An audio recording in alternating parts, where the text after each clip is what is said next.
Welcome back to Storytellers Campfire. This is Lady Selah Juris, and I want to bring everyone into the Books and Ballyhoo show. As you know, this program, we feature children's books. And today, we're going to do something a little bit different. We're going to take a brief walk into history, and in a fun kind of way. So take a listen and see where we land in history.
If you guessed that we were in a colonial village, you would be absolutely right.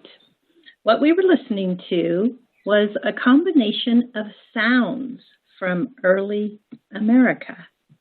You heard a little bit of people chattering, chopping of wood, horses prancing by, digging with a shovel, the saws were going, the blacksmith was in his workshop, and the morning town had an ambience that is unmistakable from the past. According to Richard Cullen Rath, he produced the book, How Early America Sounded. And in early America, every sound had a living. It had a willful force at its source. Sometimes these sources were not human, and sometimes they weren't visible. But they represented an original work, a culture and history, one that is very important to our country. Why is it important to recognize the sounds of a time period? The inhabitants of colonial America is part of our own history. It's part of each of us. There were a lot of people who built the country, who came from other lands. And today, we're going to share a little bit of this history. We'll take a brief commercial break, and when we come back, you will be If You Were Me and Lived in Colonial America with Carol P. Roman. I've got the water, energy bars, and camera. I think we're set for the hike.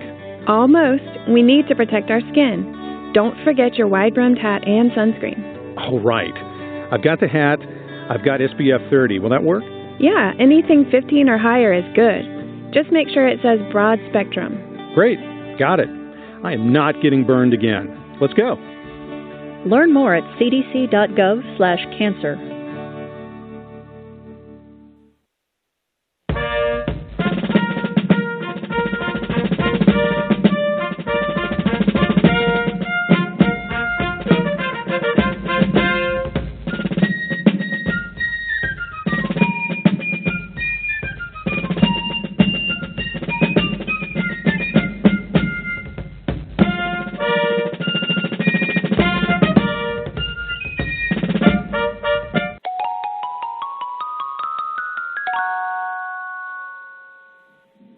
Welcome back to Storytellers Campfire Books and Ballyhoo Show. Lady Selah is going to be right here with Carol P. Roman. She'll be with us in just a moment, and we're going to talk about the new set of books that she has written, which is all part of the If You Were Me and Lived In series. Now, today we're going to focus on Colonial America, hence the music and the sounds in the background that everyone was just enjoying.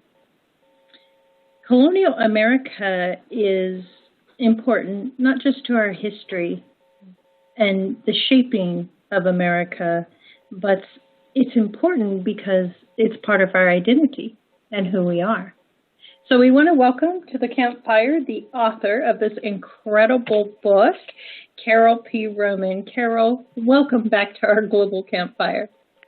Thank you so much. I really, really, really enjoyed the background, the noise. You know, I don't know what to call it. The sound shot. It was terrific. It was such a nice surprise because that is what history is all about. People think of history as dry books, and it's not. History is living, breathing life. It's terrific. That was wonderful. I loved it. Thank you. I'm glad that you enjoyed that. And we want to give credit to some of the people who were involved with that. AmbientMixer.com is a really great source for helping create sounds for certain productions, and we've been utilizing them in our radio programs. Dee Hemming also was involved in a soft music, and Mikhail Fern Storm, Sorry Can't Remember, and Ambient. So there was a lot of, people who, they worked together and they pulled together sounds that, would be more representative of colonial America. And you're right, those sounds actually take you back in history. They put you right there. If I were using it for a lesson, what I would start out with is asking children, what do they not hear? They don't hear electronic devices. They don't hear, canned music like out of a radio or out of an iPod or whatever device they're listening to. No horns were honking. It was a quieter time in the sense that there was no machinery. And I just even the music when you had the troops marching, it was drums, it was percussion, it was wind instruments. There was no electronic sounds, and I think that's what we're missing in schools, to teach children that history isn't about what you read in the books, but they were just people living in different times. And the purpose of my book is to put yourself back in that. And if you can see and smell and taste it, it becomes real. And maybe you'll understand why things happen the way they did and why we're doing things the way we do today. I think that's a great point that you bring up about the difference between the sounds we hear today and what they heard then. And you're right, it was a quieter time, and we didn't have all the phones ringing, and the chimes going off our cell phones, and email messages have arrived and so forth. So we don't have the digital age, but, we did have these sounds that, we don't often hear the sound of a blacksmith unless you go somewhere where, that's kind of a feature. And it is kind of nice to incorporate that as we're learning about colonial America. So I know you just mentioned, some of the things that you wanted to bring back into children learning about colonial America. What else did you hope to accomplish by writing this particular book? Because they do learn it in school. What else did you want to see happen? I wanted a child to read. In no way, shape, or form do I think my book replaces curriculum. And I don't follow a curriculum. I write what I think children will want to read about. And, for me, when they look at this book, it's almost as though you're taking a trip. We have a place called the Old Bethpage Restoration near where I live. And I take my grandchildren, I've taken my kids there, I've gone there as a child. And you walk through and it's a recreation. They've taken old homes from all over Long Island and they've put them in like a park. And they have the blacksmith and they have a woman working over a fire and canning, doing canning for the winter, but not with cans, with glass jars, And just in general, you get you smell the wood smoke, you walk on the gravel, you can't take a car and drive up the hill to the church or the reverend's house or whatever it is that you want to go. And when I take my children there, they're always amazed.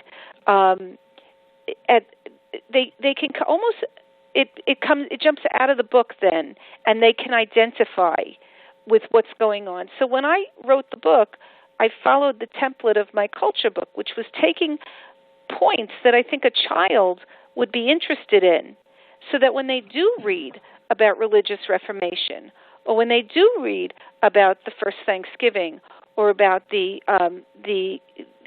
cultures meeting in the states between the natives and the settlers coming in, they can think back to this book when they imagine that they were a little boy or a little girl, and it humanizes history, and it's not just facts anymore that don't mean anything.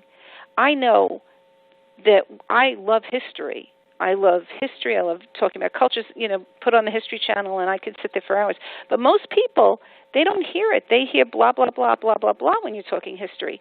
So when you read this book, the feedback has been from all of the books in the series, from particularly parents, was, I never knew this. They were taught this in school, but they never listened because it was never provided in a place, in a way that they could identify with it, and it stuck with them. So these books are simply, if you think of history as a river, these books are the boats that you ride on to understand the river, to use the river. Do you understand? I do. And it makes perfectly good sense. But, Carol, there are things in this book. I'm very much into history. I'm a historical researcher. You had things in here that I didn't know either. And one of my favorite features in here was about the way they built the houses and, what they used for plaster. Now, there may have been some alluding to it in school, but nothing like the detail that you give in this book. And how you explain, the interior walls of the house and what it took and the actual experience that they're going through while that house is being built. Although we knew that they built the houses and they had to stay in kind of rougher climates waiting to get into a house, I don't ever recall any book really depicting their experience like you do in this one. I just thought that was just a wonderful touch. Thank you so much. I think it maybe you are right about that, because I don't know why it was important to me to include it, but I think I wanted people to know what it took to come to a place that had nothing. I mean, I think I remember when I was describing it to the artist, I said, I want people to understand what life is like today in England, what it was like then, what they were leaving behind, and then coming to a place where they had absolutely nothing. If you didn't take what you needed, you were out of luck. If you didn't have thread or needles or you name it, all the resources that you take for granted, even in the 1600s, the 15 and 1600s, whatever they could go out to the market and buy, they were cut off for months at a time. And if they didn't have it or couldn't make it, they weren't going to have it. And so I wanted to... Yeah, go ahead. No, you finish. Then I'll make my comment. I wanted to explain how cut off they were and how resourceful these people really were, what it took to start with nothing and make a home and live through the hardships, that it was cold. The room smelled. You didn't have privacy. You were lucky if you ate, and the monotony of the kind of food there was. To me, it just brings history and what I think sometimes we take our home, our freedom, our lives for granted. I think about the women suffragettes who had to fight to get the vote for women. I think about, the colonists who came here and forged, a society where nothing was here. Everything that we've done, and that's not to diminish the local populations, they were fundamentally different. You were talking about a totally different group coming together, meaning that they had to recreate what they left home. And I think about what we have today, and do we take our life for granted? And I think that we do. And it is nice to go back and recall those times where life was a little bit simpler, but it did require a lot more work. There was a lot more work involved to everyday living than we have. We didn't have, they didn't have grocery stores where you could go down to the supermarket and just buy at will what you wanted. You make mention of in the book that whatever they were eating, it came off the land. Right. Or what maybe a neighbor would share. This was not, they had to work for their food. Another point that you bring out about the house itself, which really started to make a lot of sense to me. Oftentimes people will try to preserve things from history. And one of the common denominators that you find in older clothes is this very musky yes. type of old smell, almost like yes. a type of mold. And you tell us why in the book. You tell us what that environment is like inside that home. There are walls and what the walls were made of and why, it was cold, it was damp. And they had that smell. That smell was inside of those walls, so it makes sense why the clothes actually deteriorated and they carried a particular scent or odor. And this is widely talked about in people who, go to great lengths to preserve articles of clothing from history. So that was a big piece for me. Because I've seen people work very hard at trying to preserve things, paper and literature and various different, things that can be archived for history. But, you talk about the space and that you just mentioned. They had very little space and no privacy. And you don't really think about that because we can all go to our rooms and close our doors. Right. And so you don't think about these things that they went through. And the smoke. I really like the part about you saying once that fire was lit, it didn't go out. And there was this constant smell of smoke, mm-hmm. of that fire in the house, of the cooking that was taking place, of being curled up by the warmth of the fire. And it became a nostalgic scene, if you will, for people all throughout history. That was the very famous scene on Little House on the Prairie. Dad's, coming in, and the kids are coming in, and Mom's in the house, and she has prepared this, and the smell and the comfort of that fire. And you depict every bit of this in the book. It's amazing, truly. Well, I'm really impressed with all the pieces. That's the true essence of history. You want to taste it. You want to, one of my favorite things was finding out that they hated lobsters. They thought up until the turn of, I want to say, the 19th century, they fed lobsters to prisoners because they considered it junk food. They hated it. It was considered like, I think there's a line in there. And I said, I have to find a way to include that. I thought it was so funny, That is. I think he makes a comment. If he had to eat one more lobster, he was just going to explode. And, the thought of eating corn, in Europe, corn was used for animal feed. If they didn't connect with the natives, none of these people would have made it. None of them would have survived. And I think it was a connection just like I described, two children, somehow managing to communicate and help each other because they didn't have the prejudices that adults would have. Do you know what I mean? Yes, absolutely. That is very true. And we can, when we work at it, we can, and children actually are very open to that. Even if they're around a child that they don't understand their language, during that course of play, they can express something in action, and other children will pick it up rather quickly. Where adults might be going, what are they trying to do? What are they trying to do? Well, but the children get it. I think that there's the threat when it's adults, and like I said, the two cultures were so fundamentally different. Native Americans didn't believe in owning land. To them, it would be the same as owning sky. It didn't make sense to them. And here you have people saying, this is mine. You can't touch it. This is my plot. There were so many obstacles in the way for these people to succeed, and yet they hung on, Yes. I think it's a great piece of history.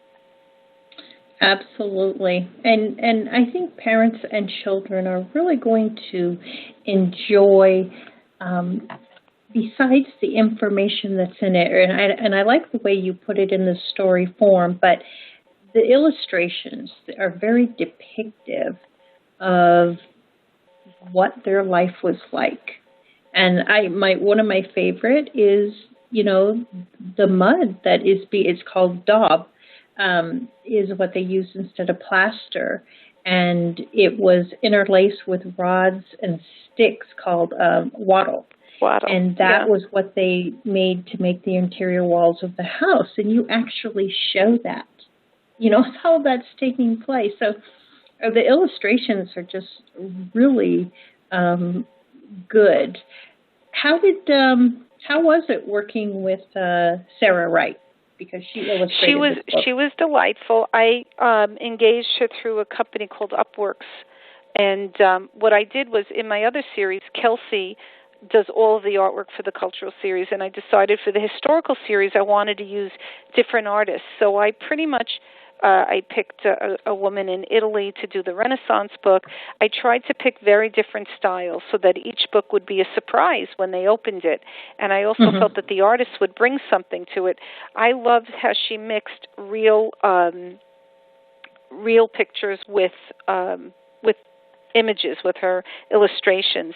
And I did have some issues towards the end with communication in that she didn't know how to load it onto the site where we load it, and I had to ask Kelsey, who's she's now head of she's my artistic director, to step in, and she also helped a little bit with the illustrations, adding some extra ones, and so it was kind of like a group effort, and I was able to load it with Kelsey's help. And I think they did a fabulous job. I love each book, and I don't get tired looking at the pictures. I think they're fun. They are. They're and just lots of very nice glossary that goes along with that. You'll see some in the illustrations. You have some of the pictures there, but when you get to the back, I really like how you added the people, the people who were important of that time period. and you reflect them in the back of the book as well. So that was really nice too. I picked people that I knew, that I had heard of through the years. And I knew Hutchinson because there's a huge parkway named for her up in the Bronx, Anne Hutchinson. I picked people just so that children would get familiar with the names. In the same way that I've heard of the Hutchinson River Parkway my whole life, and I was the only person probably in the world who looked up who Hutchinson was and found out it was Anne Hutchinson, who lived there with her family, who escaped there to escape persecution, religious persecution, and set up a farm with her children. So I wanted to include people that, maybe you've heard of them your whole life. Peter Minuet, of course, was in New York, and William Penn was Pennsylvania. Pocahontas, of course, and Captain John Smith, are from the Virginia colony. So it was the kind of thing that I just wanted children to know. Oh, I've heard that name, Miles Standish. I remember reading about him. It's something to get them familiar with it. I have a question for you, Carol. This series is written a little bit different than all the other If You Were Me and Lived In series, where you're, it's like a child talking. And talking about, it's kind of hard to describe the way you wrote this one, and the storyline and the way it goes, because they're talking about the time period, and at the same time they're referencing your sister, your brother, your mother, your father. Tell me about that. Well, when I wrote If You Were Me and Lived In the Culture series, I wanted to make it ambiguous as to who was talking. In other words, that any child could look at it and say, I'm a boy, but that doesn't mean, I'm reading about a girl, because that's really important to the little kids. Some kids can't, they'll say, I don't want to read that. That's about a girl. So If You Were Me and Lived In, and I always include 3 boys' names and 3 girls' names. In this book, I pretty much picked, I don't know what the breakdown is, but half of them are boys and half of them are girls. But we always have what a sister's name would be and what the sister would wear. But it's just basically doing a tour through the eyes of a child. And I just think it makes it easier to read. And for some reason, when I do read it aloud, they want to hear it, because it's almost as though, as I read it, the perception has changed, and they're looking at or imagining this world through their own eyes. And I don't know, it worked. It's just what people seem to really like this mode of writing for this series. And it, like I said, I think it humanizes and makes it very relatable. You would start your day with a break fast, eating bread, butter, and cheese, and if you were lucky, some dried meat. So in other words, that could be anybody. And you just read that, and I think you remember it more. Because what do you eat for breakfast? Oh, but I forgot. I'm now a boy 400 years ago. This is what I would eat. And I think that it makes it easier to read and understand. I think you explained that very well. And that is true. It is looking through the eyes, of a child, and what that whole experience is, what they're experiencing in their time period.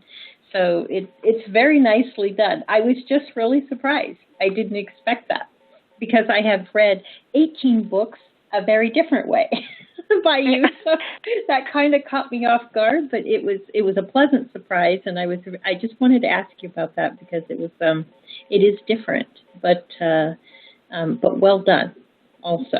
Thank you.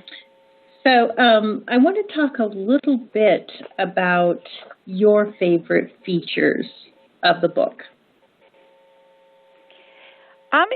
It's a really silly thing, but I always love to find out what the names of people are.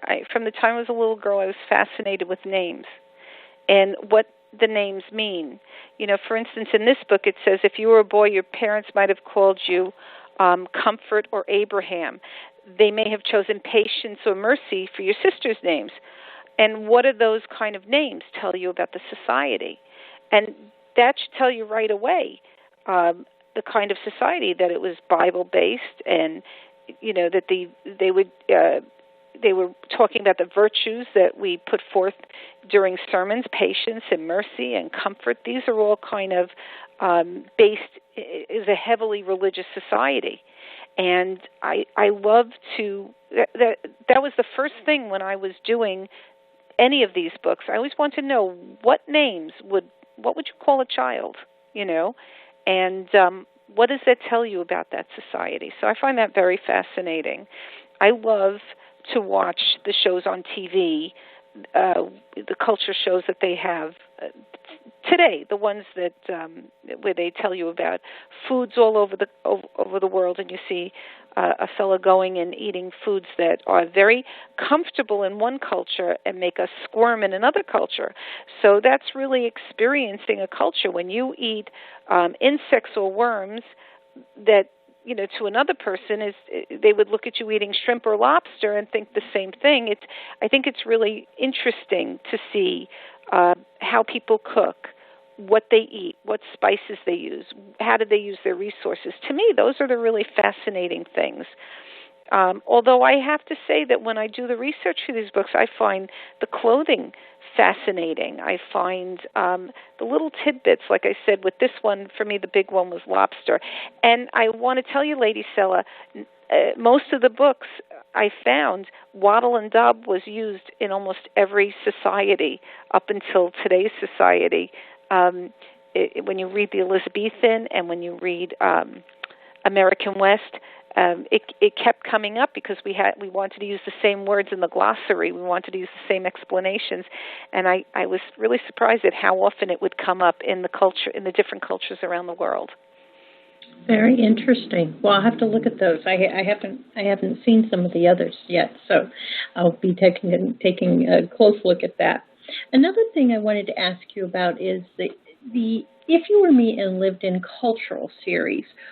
What age ranges are we looking at with that one? Because I noticed this is a step up. There are bigger words. So what's the difference? Well, the If You Were Me and Lived in Cultural books, I started writing them for my grandchildren, and they were 4 years old. The oldest was 4. And as I wrote them, when I would go out into the schools and read them, I could see that kids upwards of the 5th and 6th grade were enjoying them. They're on the simpler side, and probably an 8-year-old would have no trouble reading it. 8, 9-year-old would have no trouble reading it. But the books are a gateway for discussion. So particularly with a lot of people who like to read to their children or the homeschool parents, they're able to use the books with a multitude of age ranges and then just make it more complicated or open it up for discussion with an older child. I also left out religion. I did not touch religion for the young children because I felt it was very complicated to explain. When I started doing the history books, I would say it starts at probably the 3rd grade with help from a parent, and it could go upwards of to a 12-year-old. But many parents like it because it simplifies things that they just didn't understand, maybe even when they were learning in school. So the feedback I'm getting is that even though the age range, I put it on Amazon for, let's say, 8 to 12, they've been reading it to the younger children. The younger children are enjoying it, and maybe it takes a little bit more explanation. But older children are just getting it, and I've had feedback that even adults are enjoying it because it just strips away the unessential things that they really don't have to learn about history. It's more of a people's history, and it really explains why we're here, how we got here, and why we do the things we do. Absolutely. It's very well done, and I'm just really impressed with this. I've glanced through the Renaissance Italy, and we'll be, sharing a preview of some of the other ones too. So I just want you to know I really appreciate all the effort and time that you took in bringing in those details of the time periods that you're introducing. to young people. It was really very just well done, very well done. And I think parents and children, I enjoyed it very much. Of course, I enjoyed the ones for the younger kids too. You have been Carol P. Roman, and I call Carol P. Roman as an industry. You've been our greatest supporter, and that's why I dedicated If You Were Me and Lived in Brazil to you.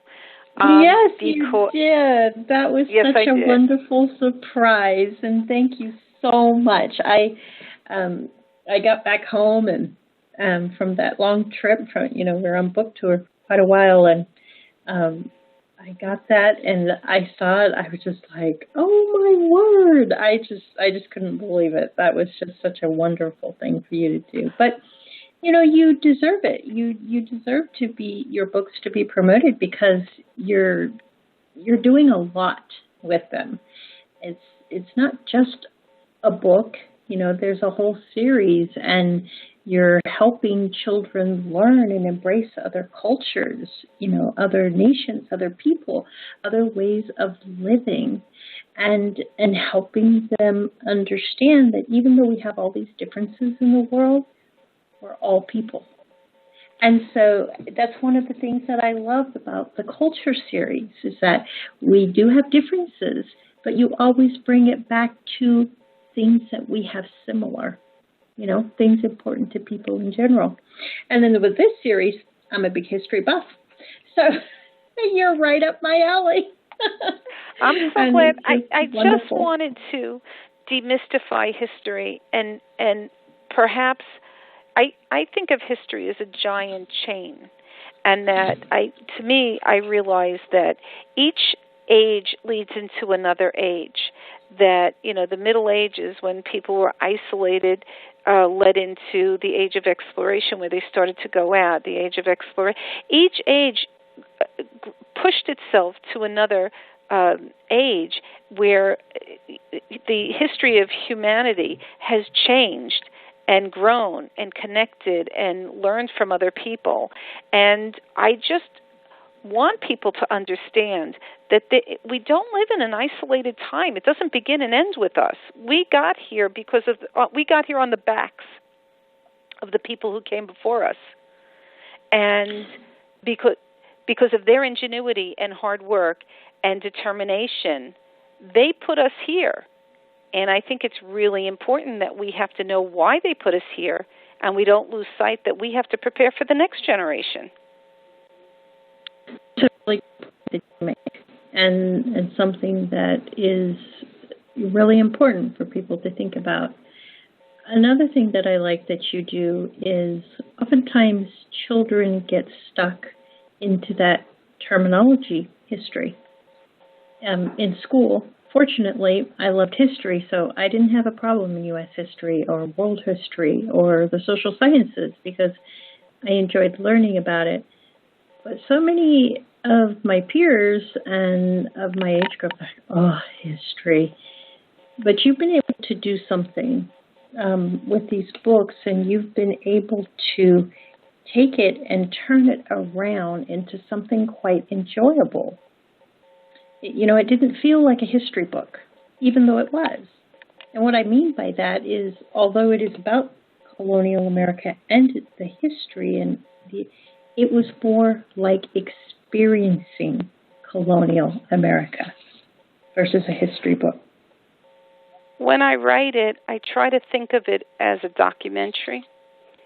And that in my head, when I'm working on it, these people are real to me, and I see it like the way you would see a documentary on TV or what do they call it, a dramatization.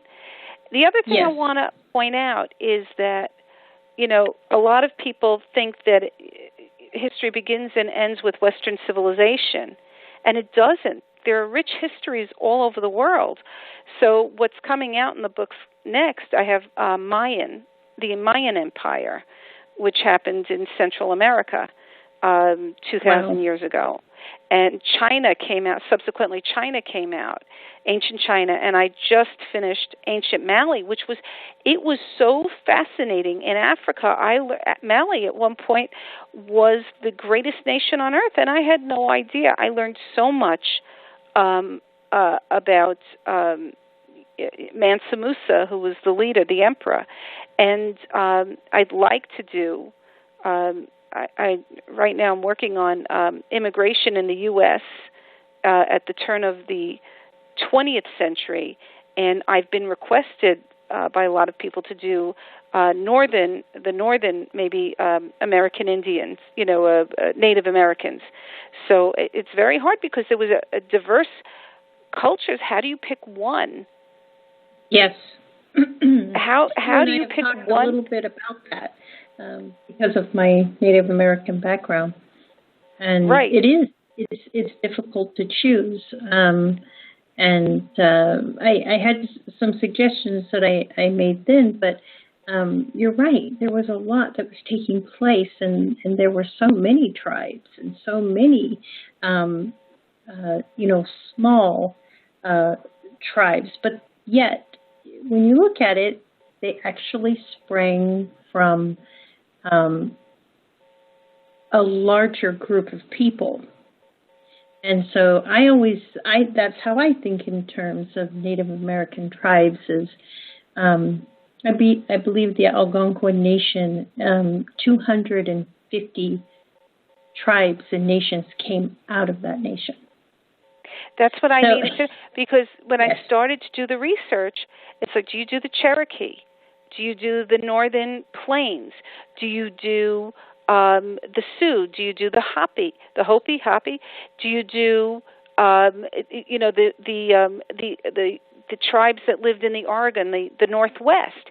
Each one was so diverse. When I started researching, I would go, I don't want to generalize. In the same way, how do you do if you were me and lived in the Middle Ages? I had to pick one country. I picked England because there was a Middle Ages in France. There was a Middle Ages in Italy, and each one was just a little bit different. So I had to pick, and it's really interesting.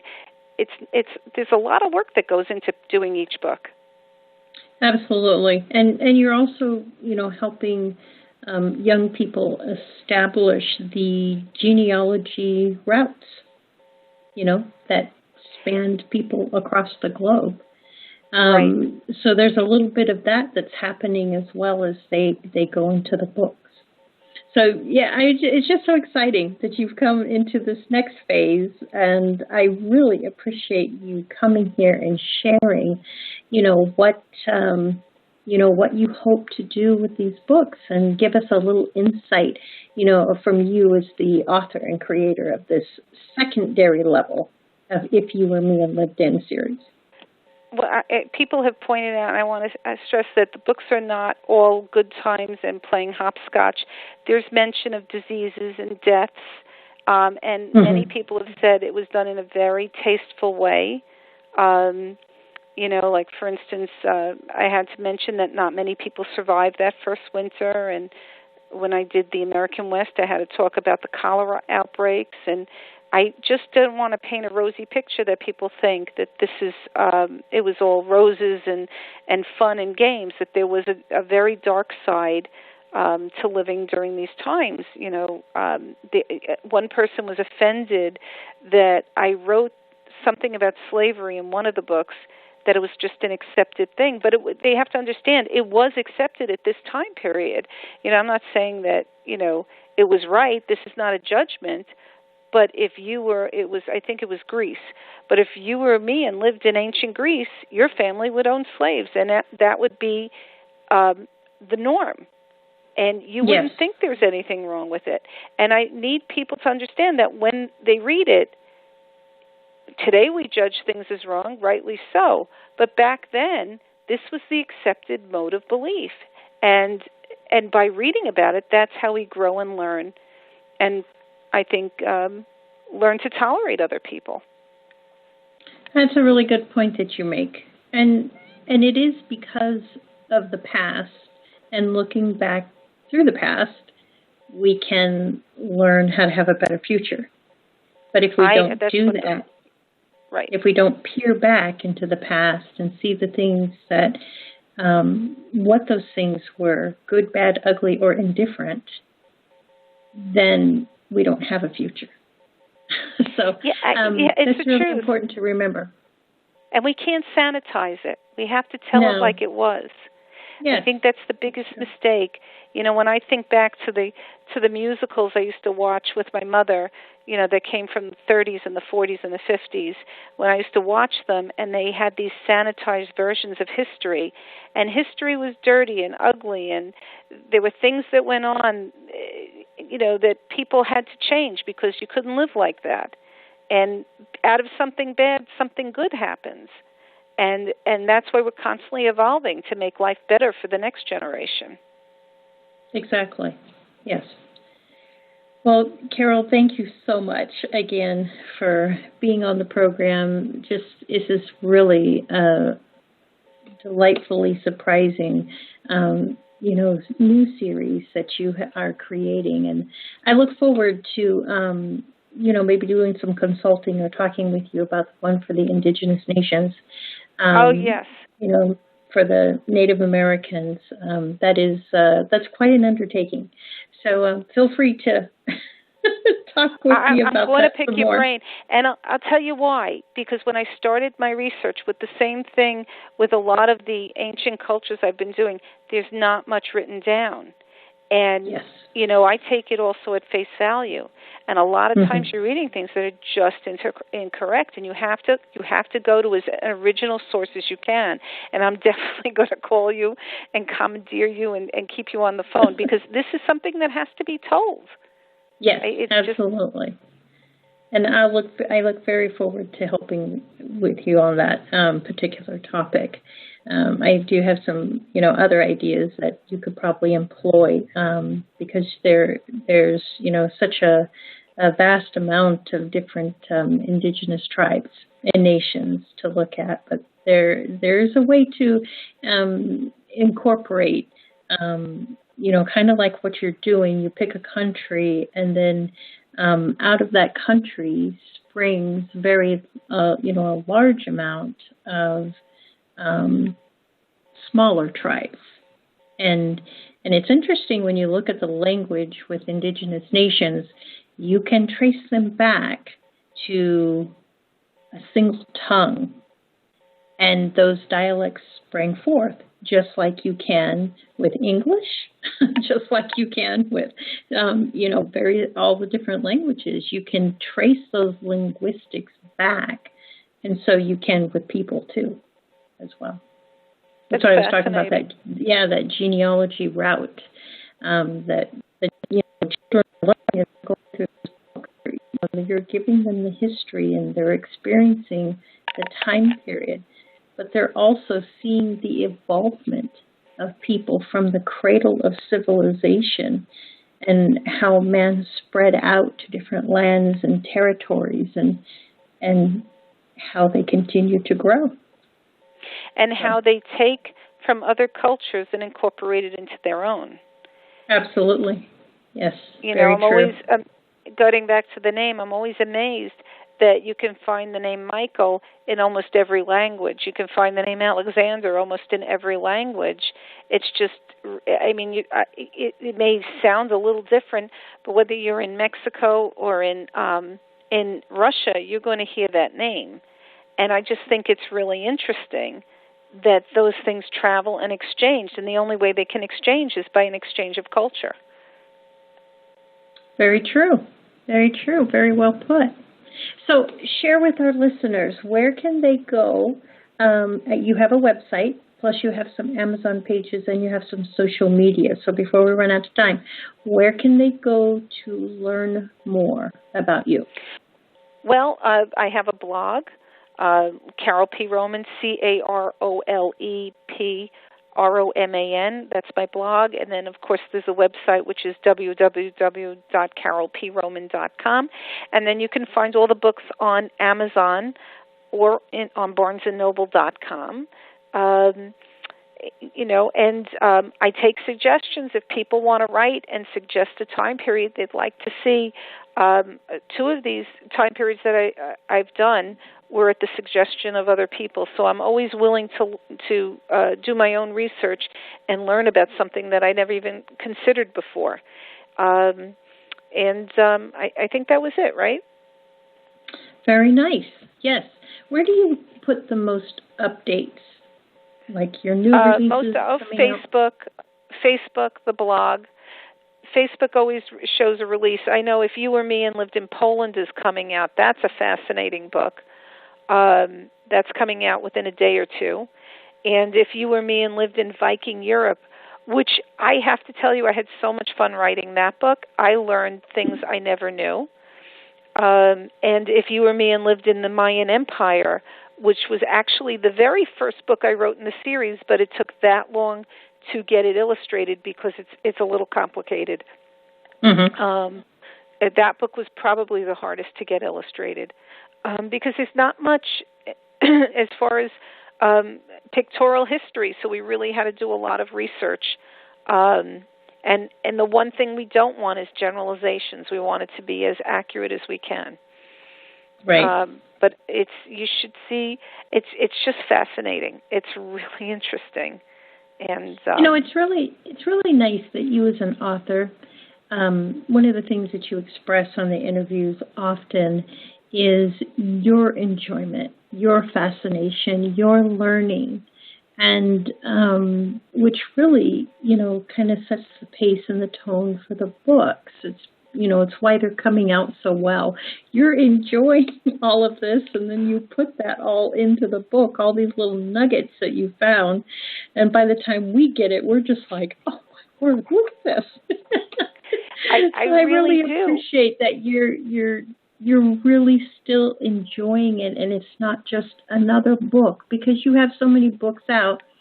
I have, people can become complacent in that role, but I always hear the freshness of you as an author. That's really nice to hear. Thank you.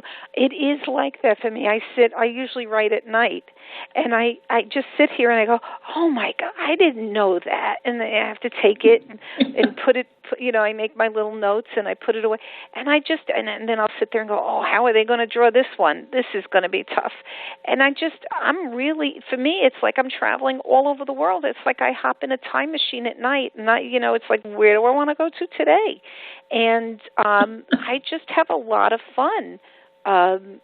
Really learning. It's just fascinating what people's concept of beauty was. Or like I said, the slavery, to sit and actually think, how am I going to present this to a child that's not offensive, that's inoffensive? And I want to be accurate. I want to report it. And you are. So that people... You are. Thank you. I'm really having a good time with it. And I don't want it to be generalizations. The last thing I want is for it to be cliche or to generalize about anything that's done. I want people to say, that was really interesting. I think I'll go read a book about that now. Yes. Mm-hmm. And that is another nice feature about your books, is that they're leads. Like you said, they're gateways. They start you here, but, you definitely can grow into other areas. And like you said, for parents, you can make it simple for the younger readers, but at the same time, you can get pretty complex into the material that you have provided. I was going through the glossary of this particular book, the Colonial America series book, and there were some serious words in here. Yeah, there were. And a jerkin. I was like, what on earth is a jerkin? And, I did not know what that was. And, there's just so many different words. And so you can take this into so many routes.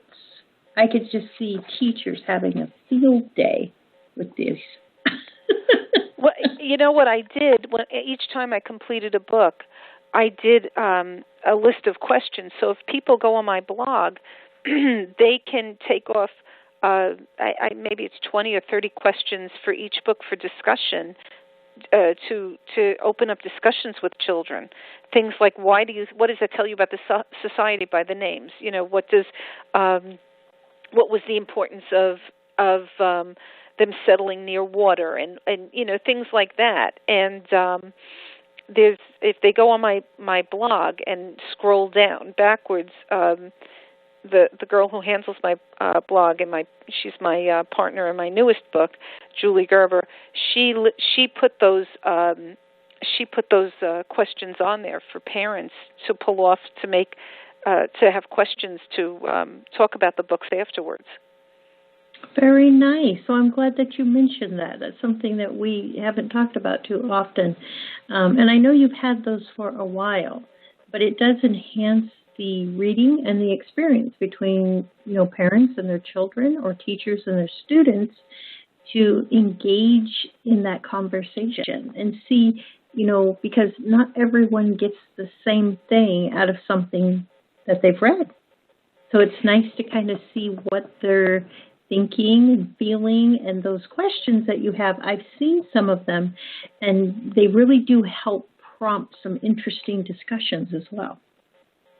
Well, the thing was, too, that I want to stress that people don't have to finish the book in one sitting. You can read one page and then talk about the picture, and then, just discuss that one page. Each page is almost a whole chapter that opens up that you can really talk about so many things, like you said about houses, how they built a house. Well, make a chart. How did they build it? That's the purpose of the books. If you're interested in housing, or if you want to chart how houses were made, you take 6 of the books and then go to those pages and then talk about the difference between homes in ancient Greece and homes in the American West and homes in Mayan culture. What's the difference? What do you see that are similarities? Isn't it funny that they used bundled reeds in the Mayan culture as well as in Elizabethan England and in colonial America? It's just really, very interesting, the things that kind of link us together. But no way, shape, or form does anybody have to rush a book. Just also the fact that children, what they were drinking, that beer was an acceptable drink for a child, or in Renaissance it was wine. People didn't drink water. Why do you think people didn't drink water? You have to talk about why have things changed. Today we'd be accused of child abuse if we gave a kid beer or wine. So it's just really interesting. It is truly fascinating, all the different aspects that you're opening up. Most people have noticed that in all the books, no matter how much I try and I have to present it the way it was, girls didn't have much freedom and they weren't given much opportunity to learn. That in all the time periods I'm doing, they talk about boys going to school and boys getting the jobs, but girls weren't allowed to learn. And some people took offense and said, you shouldn't say that, but it was the truth. Those girls that... Yes, and the ones that did learn, like Christina de Pizan, who was a noted poet, I mentioned her in the back of, I think it was Renaissance or maybe it was Elizabethan, I don't remember. They were spearheaders. These girls were rebels that they actually sat and insisted that they learn. Back then, a girl had to know how to write her name, pretty much, and that was it. Yes, that's very true, and that is a good point that you make, because there were many things that men could do that women just did not do, period. And they fought for those rights. That's right. To be able to do that. I couldn't even imagine living in a time period where I couldn't read or have a book. But nonetheless, those time periods did exist. And I think it's important to know them, because it helps us appreciate what we have more. Some people they never had that opportunity. There are millions of women who never had the opportunity to read or study or learn beyond the domestics. And, those things are really important. And I appreciate that you don't skip over it, and you don't skip over the unpleasantries either. I mean, you add all of it in there because every area is important if you want to know the truth and history as truth. You cannot brush over that. Right. So good for you for sticking to your guns. Thank you. Thank you. You're welcome. We are out of time, Carol. We've done it again. That was fun. It was fun, and I really appreciate all the detail that you have shared in the interview here today with us. It's just a pleasure to have you on the program, and I'm very excited to go through the other books as well also. So, and we're looking forward to having you back, and we have some, If You Were Me and Lived in Elizabeth, England coming up. If You Were Me and Lived in Renaissance Italy. If You Were Me and Lived in Ancient Greece. So we still have, those are the ones that we'll be doing on the Campfire next. And then, and as everyone knows, Carol keeps us busy because as soon as those are finished, she'll have more. Well, we have a bunch in the works, and I'm going to hold you to it because I really want to do Native Americans. And it'll be a pleasure for me to help you on that. I would really enjoy that very much. Me too. Okay, well, thank you, everyone, for joining us. And I want to make sure and thank also our sponsors and all the authors, because without you, we would not have this program. So it's really nice that we have so many people who submit their books to the program and let us, have the opportunity to review them and share your work with our listeners. Thank you again, Carol. Thank you for having me. It was my pleasure. I love being here. Oh, you're welcome.